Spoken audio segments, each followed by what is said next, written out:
తెలంగాణలో ఇప్పుడే కీలక అప్డేట్ రావడం జరిగింది. అక్రమార్కులపై బెనామీ ఆస్తుల నిరోధక అస్త్రం ప్రయోగించడానికి సిద్ధమవుతున్న ఆదాయ పన్ను శాఖ.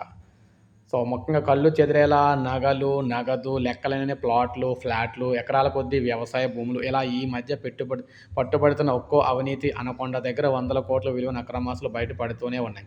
అధికారాన్ని అడ్డం పెట్టుకుని అక్రమాస్తులు పోగేస్తున్న సంపద లెక్కకు మిక్కిలిగా ఉంటుంది. ఈ దోపిడీ అంతు చూడడానికి ఆదాయ పన్ను శాఖ రంగంలోకి దిగింది. ఇటీవల కాలంలో అవినీతి పరుల గుండెల్లో దడ పుట్టిస్తున్నట్లు చెప్పింది. బెనామీ సొమ్ముల పేర్లు బెనామీల పేర్ల మీద పెడుతున్న అవినీతి అధికారులు అక్రమార్జనను గుర్తించి జప్తు చేసేందుకు బెనామీ లావాదేవీల నిరోధక విభాగం తీవ్రంగా కసరత్తు చేస్తుంది. బెనామీ ఆస్తుల లావాదేవీల నిరోధక చట్టం 1988లో బెనామీలు గుట్టురట్టు చేయనుంది. దీనికి సంబంధించిన అనేక అధికారులు అయితే వివరాలు సేకరిస్తున్నారు. అత్యధిక ఆస్తులు బెనామీల పేర్ల మీదే ఉన్నాయన్నమాట.